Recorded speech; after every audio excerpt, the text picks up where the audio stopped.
Voilà, donc je vais demander à chaque personne partenaire de se présenter très rapidement, puis après je ferai une liaison finalement entre ce qui vient d'être dit et le sujet de notre table ronde. Donc peut-être Séverine en quelques mots. Bonjour à tous, donc Séverine Badetz, je suis associée en effet au sein du cabinet Bartel où je pilote notre communauté expérience client. Ça fait un petit peu plus de 20 ans que je fais du conseil, 15 ans plus spécifiquement sur les thématiques de relations clients, depuis justement les phases de cadrage dont on parlait tout à l'heure, de la stratégie que vous allez avoir à un moment lorsque vous allez vouloir repenser votre relation client, jusqu'à une déclinaison plus opérationnelle et notamment des interventions sur tous les aspects conduite du changement. On y reviendra peut-être un petit peu au cours de la table ronde. Et ceci, je le fais ainsi que Bartel de façon cross-sectorielle. J'ai eu l'occasion de travailler au sein de secteurs d'énergie, de transport, de utilities, de retail. Et je suis ravie d'être avec vous cet après-midi. Neil ? Bonjour à tous, Neil Gianesini. Moi, chez Epsilon, je suis en charge d'un pôle qui gère tous les sujets liés à la CDP, au marketing automation, donc des équipes conseils qui prennent le sujet par évidemment le use case, qui vont aller définir ensuite quelle est la stack nécessaire pour mettre en place ce use case, la bonne organisation, les bons process, l'operating model cible, les équipes de build qui intègrent les grandes technos du marché, et puis pour finir les équipes d'activation qui mettent en place les campagnes sur ces plateformes. Et enfin ? Oui, bonjour à tous, Aurélien Henry. Et déjà, je suis ravi d'être là, merci de l'invitation. Et puis, de voir si nombreux sur ce sujet-là, alors qu'il fait aussi beau dehors, c'est que c'est un sujet passionnant. Donc, c'était la bonne thématique. Bravo d'avoir organisé ça, Imagino. On avait commandé le beau temps, ça marche, c'est très prédictif. C'est bien. Donc, moi, je suis Aurélien Henry, donc le directeur général de Velvet. Velvet qui, depuis 20 ans, est dédié à la transformation customer-centrique. Donc, pour la petite histoire, mon tout premier sujet, ça a été de travailler sur une migration de gestion de campagne. Donc, effectivement, je rejoins l'introduction. Ces sujets se répètent, mais on va peut-être discuter aujourd'hui de ce qui a changé et pourquoi le sujet est beaucoup plus important aujourd'hui qu'il l'était il y a 20 ans.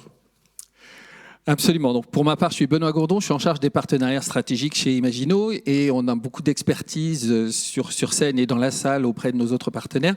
Donc peut-être, moi je voudrais commencer par faire un petit rappel, c'est qu'on est tous ici pour servir nos consommateurs d'une manière ou d'une autre. Et finalement, si on est challengés tous ensemble sur le métier, c'est parce que les consommateurs ont changé, parce que la manière dont ils consomment a changé. Avant, on disait tous les 10 ans, j'ai une génération. Maintenant, tous les 5 ans, j'ai une génération, voire moins. Donc, la fréquence, le mode de communication, les canaux qu'on utilise, tout a changé.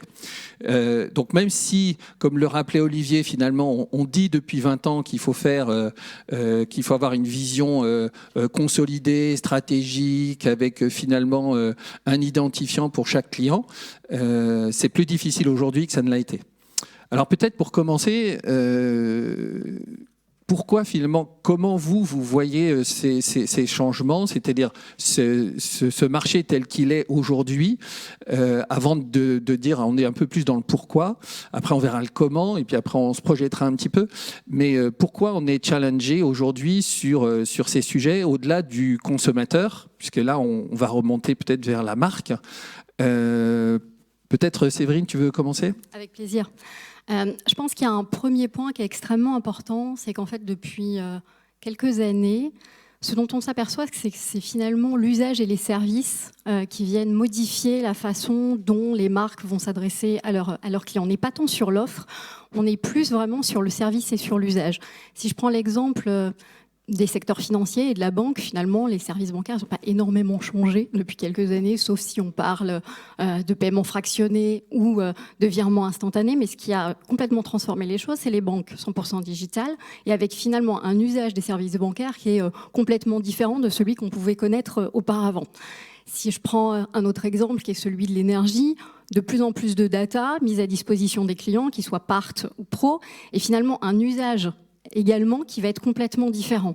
Donc finalement, c'est la notion de l'usage, de mon point de vue, qui vient changer pas mal de choses et qui vient notamment mettre l'accent sur le fait que l'expérience client elle est absolument indispensable dans une logique de simplification, mais également, et c'est ce qui fait le lien avec tous nos sujets d'aujourd'hui, dans une logique de personnalisation, voire d'hyper-personnalisation, telle qu'on a déjà pu l'évoquer. Peut-être, si vous voulez compléter. Oui, sur l'hyper perso complètement. Enfin, on travaille chaque année des grandes tendances data marketing chez Epsilon et bien sûr l'adressabilité et l'hyper perso font partie de ce qui est de ce qu'on pousse devant nous. Tous les annonceurs se posent la question de comment hyper personnaliser les communications. Je pense que dans la salle, tout le monde se dit depuis 15 ans qu'il faut remettre le bon message à la bonne personne au bon moment. Voilà, mais sauf que là, les clients sont de plus en plus exigeants. Ils veulent que ce soit pertinent, mais ils veulent aussi que ce soit dans le respect de leur vie privée et se pose la question de l'écosystème tech derrière. Donc nous, on se pose beaucoup ces questions-là.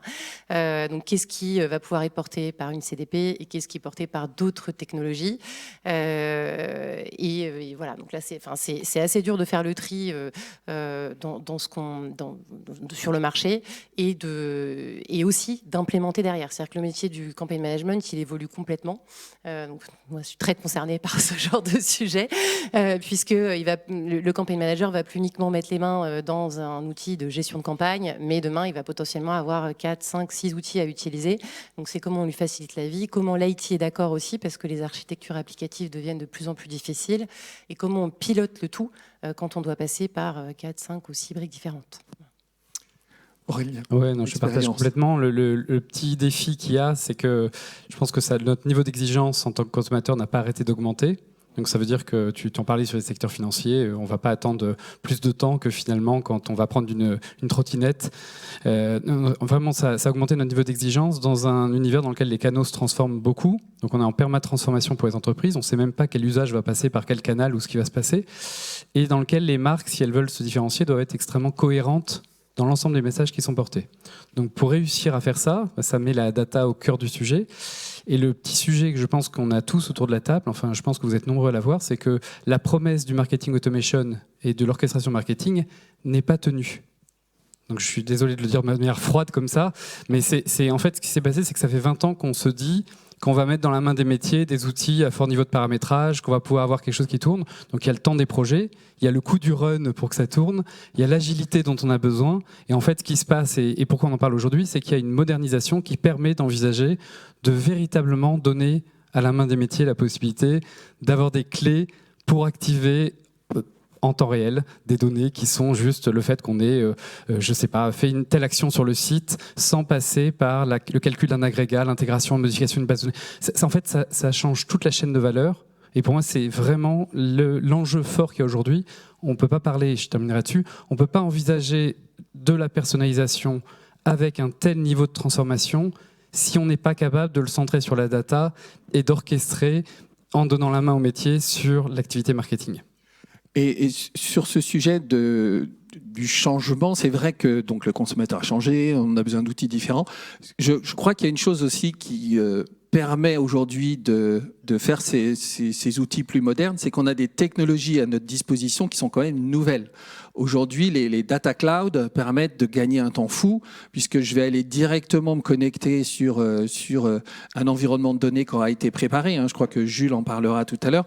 C'est sûr que quand j'ai un data lake Snowflake qui est prêt à l'emploi et que j'ai plus qu'à me connecter, c'est éminemment plus rapide que de faire un data mart qui va copier, etc. Donc ça crée une agilité qui permet de répondre à des enjeux auxquels, honnêtement, on n'était pas prêt à répondre avant.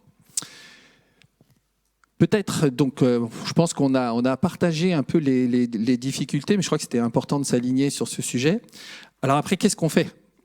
Parce que non seulement il y a les problématiques des outils, mais il y a la gestion du changement, puisqu'on va passer potentiellement de plusieurs outils à un peu moins d'outils. C'est aussi quand même un objectif, la simplification.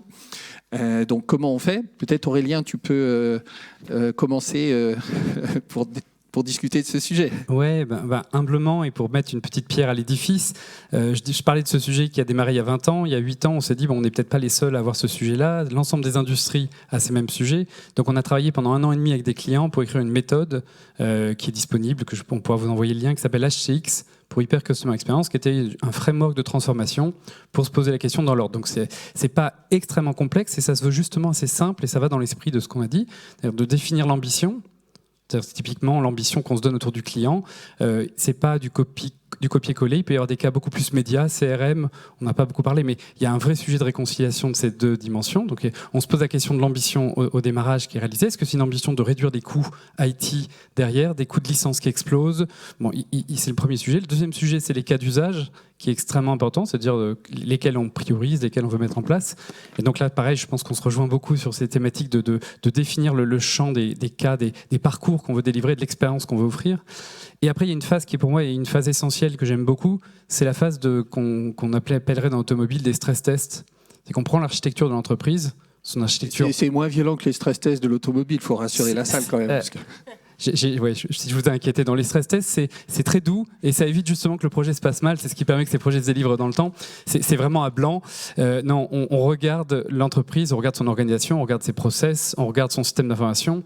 On ne part pas d'une page blanche et on essaie de voir comment on peut détricoter, faire évoluer, répondre au maximum de cas et donner les chances d'ajustement pour éviter l'effet tunnel. Donc ça, c'est un point important, c'est la 3e étape. Et enfin, s'ensuit une phase qui est pour moi essentielle sur ces projets, qui pour moi est particulièrement bien incarnée avec les projets qui peuvent être menés avec Imagineo, c'est des phases de delivery agile.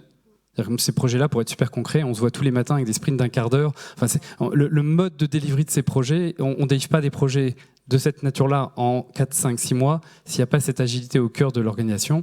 Et le dernier volet, c'est le volet de la performance, qui est pour moi une thématique qui m'est chère. Je pense que souvent on caricature, on réduit un tout petit peu ce qu'il y a derrière, mais la performance, c'est d'atteindre l'objectif qu'on s'est donné en fait. C'est de donner les moyens de ces objectifs, donc c'est de faire en sorte de mesurer ce qui a été fait et d'évoluer de manière incrémentale. Donc voilà les quelques éléments peut-être à partager, c'est de se dire il faut de la méthode et des compétences, c'est-à-dire je pense qu'on est tous autour de la table avec plein de compétences différentes, ça couvre, vous avez vu les partenaires qui étaient cités, je pense qu'au-delà de ça, il y a toutes les expertises chez les clients qui sont présents. Et donc, je crois beaucoup à des équipes très intégrées, très complémentaires, très pluridisciplinaires pour réussir ces projets.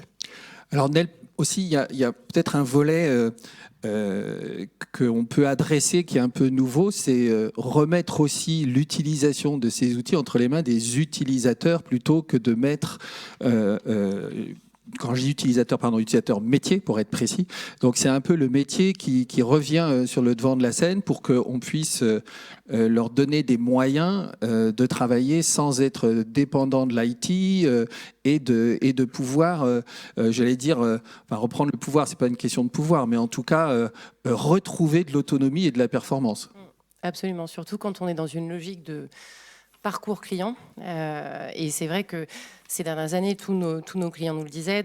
Si on prend l'exemple d'un retailer, par exemple, pour mettre en place un parcours, il y a énormément d'équipes qui sont sollicitées, des équipes qui gèrent le site web, à l'app, la feed, le CRM, le service client, parfois ceux qui gèrent la communauté, parfois même la carte de paiement. Donc très dur de mettre tout le monde autour de la table. Donc en effet, cette notion de super utilisateur métier est clé, et des solutions comme Imagineo permettent complètement d'avoir tout en main.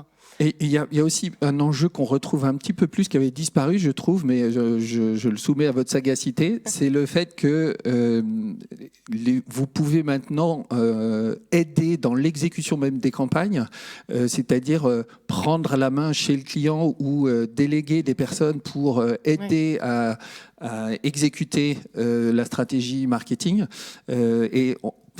Quand on fait un petit retour en arrière, on appelait ça les marketing service providers à l'époque.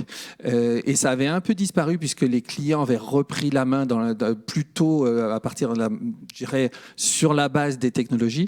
Et là, on revient avec ce mode où finalement, vous, partenaires, vous pouvez aider à prendre la main sur l'exécution des campagnes. Absolument. Alors, on a en effet divers modes de delivery. On est capable de prendre les choses complètement en main avec une sorte d'obligation de résultat où tout est fait par l'agence, ou alors en effet des modes hybrides qui sont hyper intéressants, qui permettent d'insérer des compétences chez les clients et puis ensuite de leur laisser l'autonomie. On a pas mal de factories aujourd'hui chez des gros annonceurs qui ont des modèles variés, et donc il y a soit ces factories-là où on est complètement on va dire en autonomie de la stratégie et la mise en place opérationnelle, ça inclut de la créa et jusqu'à de la mesure de performance, et on a aussi ces modes hybrides où on met en place et ensuite on s'en va. Donc voilà. Et ça, c'est des modes qui reviennent depuis 2-3 ans, mais qui avaient disparu sur les 10 dernières années. On le voyait très peu. Donc, on retrouve cette mode. Et moi, je rapprocherais ça du consommateur, où finalement, on a beaucoup plus j'allais dire, c'est pas des absences au sens injustifié, mais disons des gens qui vont faire un break dans leur carrière, ça se voit de plus en plus. Le congé parental maintenant qui est partagé, ça crée des besoins de compenser. On peut pas du jour au lendemain. Non, mais c'est une bonne chose. Hein. Et du coup, tous ces événements sociétaux impactent directement les sociétés qui doivent trouver des moyens pour continuer à exécuter les stratégies marketing. Tu veux compléter avant qu'on passe à l'étape un peu en forward thinking? Un tout petit point aussi sur ces aspects de conduite du changement. Je pense qu'il peut y avoir une appréhension, on a commencé à l'évoquer tout à l'heure, l'IA. En fait, OK, on change d'outil marketing. Est-ce que demain, moi, en tant que Monsieur X de la direction marketing, qu'est-ce que je vais faire en fait? Donc je pense qu'il y a un vrai sujet sur la partie conduite du changement qui est aussi d'essayer de lever les appréhensions, et il faut vraiment essayer de les faire toutes s'exprimer. En tout cas, on porte la conviction que la sociologie des organisations, vraiment écouter les gens, comprendre, parce que tout changement est source potentiellement d'inconfort, comprendre les raisons de peur, des inquiétudes, c'est ça qui fait qu'ensuite le projet va être réussi, parce qu'on aura pris le temps d'écouter les gens, de leur montrer que non, ils ont toujours leur place demain, mais ils vont peut-être faire les choses différemment, que ça va être plus utile pour eux. Et ça, je pense que c'est un point aussi, un facteur clé de succès de ce type de projet. Tout à fait, surtout qu'on ne vit pas du tout dans un monde anxiogène en ce moment. Donc, c'est sûr que le changement, il inquiète plus aujourd'hui les organisations qu'il y a quelques années, ça c'est sûr. Donc, l'accompagnement est absolument fondamental. Tu veux rajouter quelque chose, Nel ? En effet, là-dessus, on a éprouvé sur pas mal de gros projets, notamment la brique communication, dont on parle tout le temps, mais en la professionnalisant, en mettant nos créatifs, nos copywriters autour de la table pour créer vraiment des marques internes chez nos clients. Je ne sais pas combien de projets One il y a dans la salle, mais à mon avis, il y en a plein, parce qu'à un moment, tous nos clients lançaient des projets One. Alors, j'ai rien contre les projets One, mais ils étaient tous brandés de la même manière. Donc, c'est vrai qu'on a travaillé sur des projets de marketing automation ou des gros projets data. Le fait de vraiment brander, lancer une marque interne, matérialisée par une plateforme web avec une communication régulière, des podcasts, des interviews, des experts et même parfois des serious games, enfin, de la gamification autour, avec des super résultats en termes d'adhésion et de pédagogie aussi autour des projets. Donc, Et on voit bien que là, dans nos discussions, on parle plus d'aider les métiers à travailler mieux que de faire le pont entre l'informatique et le marketing. Et ça, c'est quand même aussi je dirais une avancée à la fois grâce aux technologies, à la fois grâce aux outils qui sont beaucoup plus tournés vers l'utilisateur et à l'IA. On aurait pu faire juste un sujet sur l'IA. On a décidé de pas non plus parler que d'IA aujourd'hui. Il y a plein de sessions, mais l'IA et le marketing en tant que tel, c'est un vrai sujet. On n'en avait presque pas parlé jusque-là. Oui, non, mais c'est un exploit. On s'était bien coordonnés. En tout cas, juste deux mots sur la manière dont on voit les choses. C'est Olivier et je crois Arnaud qui le disait, qu'il a dit très souvent, c'est que c'est super important de se centrer sur l'utilisation de l'IA et sur les utilisateurs. Qu'est-ce que ça va les aider à faire mieux? Et la technique, à la limite, c'est pas le plus important. Et bien souvent, on veut optimiser la performance d'un modèle, alors que déjà à 80%, c'est déjà tellement mieux, on a déjà gagné tellement d'argent. Donc, il ne faut pas se centrer sur la performance d'un algorithme, mais sur qu'est-ce que ça va apporter au métier? Est-ce que je suis bien dans une amélioration de l'utilisation de l'environnement et de la plateforme qui va amener du bénéfice finalement à mon consommateur? Donc, dernière partie, un peu de projection. Donc, comment on voit l'évolution de ces plateformes, de ce marché. Donc, pour que, en fait, l'audience puisse se projeter en se disant mais vers quoi on va, à quelle vitesse. Donc, est-ce que c'est des projets qui sont faisables, à quelle vitesse, et comment on voit, disons, déjà, si on fait à 3 ans, ce serait déjà très bien.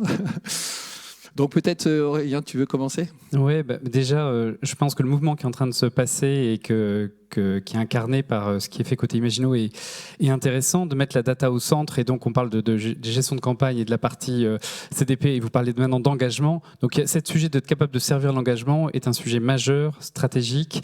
Il n'y a pas une boîte qui ne met pas l'enjeu de l'expérience client dans ses 3 premières priorités. Donc ça, c'est le premier point. Je pense que, puisqu'on avait dit qu'on s'autorisait un peu à parler IA maintenant, peut-être pour dire 2 mots, moi je pense que c'est important d'envisager l'IA pour les équipes en premier lieu.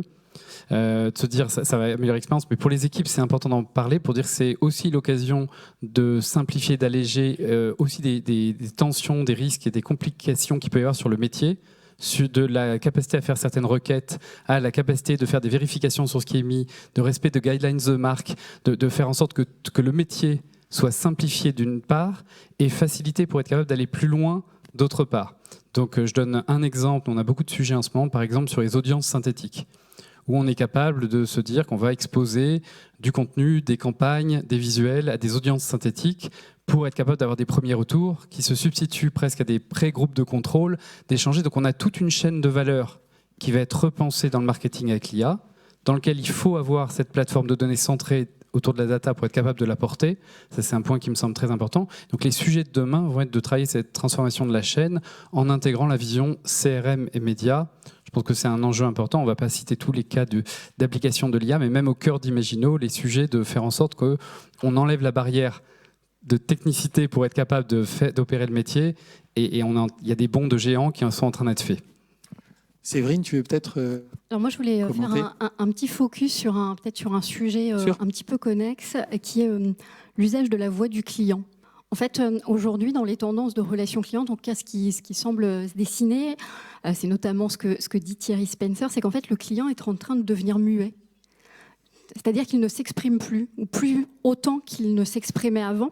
Donc en fait, capter la voix du client et surtout l'utiliser, et notamment en rebond avec des campagnes marketing ou autres, c'est, je pense, quelque chose qui devient extrêmement important. Donc, être en capacité, finalement, de connecter l'ensemble des sujets data, y compris la voix du client, lorsqu'il veut bien nous la donner, je pense que c'est vraiment un sujet qu'il faut garder en tête dans les mois et dans les années à venir. Nel ? L'IA, forcément, avant tout dans les processus opérationnels. On est hyper challengé au quotidien sur notre productivité, et j'imagine que vous aussi. C'est vraiment... Sauf si je suis sûr que si je demande qui a plus de moyens aujourd'hui que hier dans la salle pour faire la même chose, je pense que peu de gens vont lever la main. Donc, excuse-moi, je t'ai un peu interrompu, mais je pense que c'est un vrai sujet. Non, absolument. Et dans tout ce qu'on fait, avant tout au quotidien, évidemment, dans des factories de run, mais aussi sur les projets. Donc l'IA pour améliorer les processus opérationnels, mais une IA aussi bien gouvernée, éthique et responsable. Donc là, c'est aussi au cœur des questions qu'on se pose chez Epsilon et qui qu'on pousse devant nous. Donc là, on a parlé... Pardon, oui, un tout petit point que je voulais juste ajouter. On a une discussion sur toute la partie de l'engagement. Nous, ce qu'on voit dans les 3 ans à venir, c'est que sans cette partie-là, il n'y a pas beaucoup de sujets de fidélité qui vont pouvoir être mis en place. Il n'y a pas beaucoup de sujets d'expérience omnicanale qui vont pouvoir être délivrés. Et donc là, quand il y a 20 ans, on avait la direction marketing et DSI en face de nous. Sur ces sujets-là, on a 10 directions opérationnelles maintenant. Donc ce que je trouve important, c'est qu'on parle vraiment de transformation d'entreprise. Ça ne veut pas dire que c'est compliqué, ça ne veut pas dire que c'est long, ça veut simplement dire que c'est une brique qui est impactante, et ça y est, je pense que tout le monde a compris, non pas que c'était difficile, mais c'est beaucoup plus connecté aux autres directions opérationnelles, donc c'est un point important pour engager, et dans ces mondes un peu anxiogènes, pour être proche de ses clients, ça me semble pas mal.